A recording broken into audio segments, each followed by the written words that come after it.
कई दिनों से चल रहे रेसलर्स प्रोटेस्ट को पहले तो गवर्नमेंट ने ऐसे इग्नोर किया,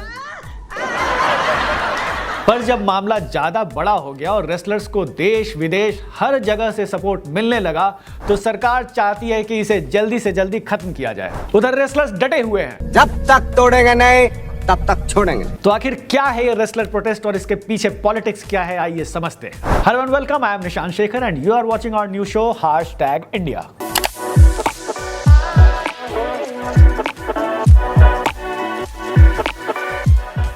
लास्ट वीक दिल्ली पुलिस ने पहलवानों को जंतर मंतर से हटा दिया। बेचारे रेसलर्स जो कि इंडिया की शान बढ़ाते थे इंटरनेशनल टूर्नामेंट्स में, उन्हें पुलिस जमीन पे घसीट रही थी, और वो भी उस दिन जिस दिन prime minister Narendra Modi new parliament को इनॉग्रेट कर रहे थे।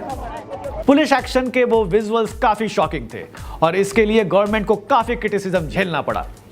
इसके बाद होम मिनिस्टर अमित शाह ने रेसलर्स को अपने घर पे मिलने के लिए बुलाया। हवेली पे आ जाना। मीटिंग्स के डिटेल तो मीडिया में बाहर ज्यादा नहीं आए, बट उसके एक दिन बाद टीवी चैनल्स पे ऐसे रिपोर्ट आने लगे कि साक्षी मलिक ने प्रोटेस्ट से विड्रॉ कर लिया है। इस रिपोर्ट को साक्षी मलिक ने फेक न्यूज बता दिया। इस खबर को तो रेसलर्स ने फेक बता दिया, पर उनके इस मूवमेंट को तब झटका लगा जब WFI चीफ ब्रिजभूषण सिंह पर सेक्सुअल हैरासमेंट केस करने वाली एक लौती माइनर कंप्लेनेंट ने अपना एलिगेशन वापस ले लिया। इन्हीं के कंप्लेंट के बाद ब्रिजभूषण पर पॉक्सो के अंडर केस रजिस्टर हुआ था। तो क्या भूषण के अगेंस्ट पॉक्सो चार्जेस ड्रॉप हो जाएंगे? आइए समझते हैं इंडियन एक्सप्रेस की सीनियर जर्नलिस्ट अपूर्वा से इस बारे में। So what we know is that the complainant has recorded a fresh statement under section 164 and has withdrawn her allegations. This means that the police could now file what we call a C summary report, which is like a closure report saying that the allegations under POCSO do not stand anymore. But it will be up to the magistrate to decide whether the police should still go ahead and file charges and then decide during the trial which statement should be given precedence, which 164 statement was actually made without any duress, without any fear, and that becomes a question to be determined during trial.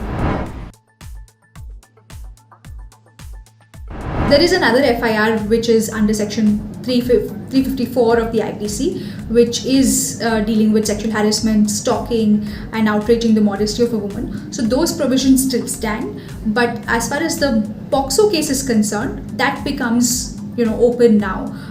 That's obviously dented. उधर wrestlers protest को लेकर politics भी तेज हो गई है। आपको याद होगा कि जब पहली बार जनवरी में रेसलर्स धरने पे बैठे थे और पॉलिटिशियंस उनसे मिलने आए थे तो उन्हें वापस भेज दिया गया था। बस तुम्हें देख लिया, अब तुम चलो। पर इस बार रेसलर्स ने अपोजिशन लीडर्स को खुला प्लेटफॉर्म दे दिया। प्रियंका गांधी, अरविंद केजरीवाल, भूपिंदर सिंह हुड्डा जैसे कई लीडर्स पहलवानों से मिलने जंतर मंतर पहुंचे। इधर अपोजिशन लीडर्स उनसे मिलने गए और उधर बीजेपी लीडर मीनाक्षी लेखी ने कह दिया कि by allowing these leaders at their stage the credibility of wrestler protest is at stake. जब उनसे कुछ रिपोर्टर्स इस पे रिएक्शन लेने पहुंचे तो मीनाक्षी लेखी ऐसे नजर आई। वैसे section of BJP leader sees a political angle to the wrestler protest and says it stemmed out of akhara politics to grab control over the wrestlers bodies. Some attribute it to Jat politics. So what is this narrative? चलिए समझते हैं senior journalist Liz Mathew से। There is generally a feeling in the government and the party that it is politically motivated and it is a part of the Jat politics in the sense, there is this Akhada politics and there is an attempt to grab dominance of power among this Akhada. So the party sees it as, so they feel that Brijbhushan Charan Singh being a Rajput is opposed by the Jat for this because he has been the WFI president for a long time. So there is an attempt to kind of topple him and take over that leadership. That is one, many in the government genuinely feel that this is part of the, they think that this all came out because of that. तो आखिर कौन है Brijbhushan Sharan Singh? A six-time member of parliament, Brijbhushan Singh has been the chief of the Wrestling Federation of India for almost 10 years. इनका political career काफी controversial रहा है। पहले वो बाबरी मस्जिद डिमोलिशन केस में अरेस्ट हुए और बाद में टाडा के अंडर बुक्ड हुए for harbouring shooters of Dawood Ibrahim gang.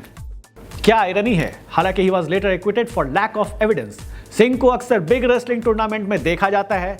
हाथ में माइक्रोफोन पकड़े सिंह अक्सर रेफरीज पे चिल्लाते हुए नजर आते हैं। रूल बुक की परवाह ना करते हुए सिंह मैच अपनी मर्जी से शुरू या बंद करवाते हैं और मैच से पहले अक्सर खिलाड़ी उनके पैर छूते हैं। मतलब इनका अपुनिच भगवाने वाला स्वैग है। वैसे इनका एक वीडियो वायरल हुआ था जिसमें एक जूनियर पहलवान को थप्पड़ मारते हुए नजर आए थे। भूषण राजपूतों के लीडर है और उनका अपने कॉन्स्टिट्यूएंसी कैसरगंज में काफी दबदबा है और ऑपोजिशन का कहना है कि उनके पॉलिटिकल क्लाउड के कारण ही बीजेपी उनके खिलाफ एक्शन नहीं ले रही है।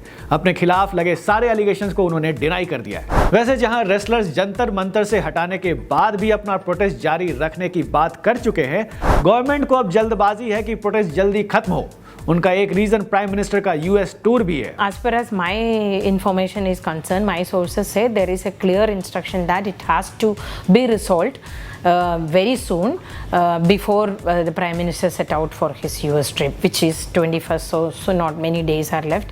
So when I asked him, somebody, how, कहीं ना कहीं करना पड़ेगा। तो देखना यह है कि मोदी के यूएस विजिट से पहले प्रोटेस्ट खत्म हो जाएगा या नहीं।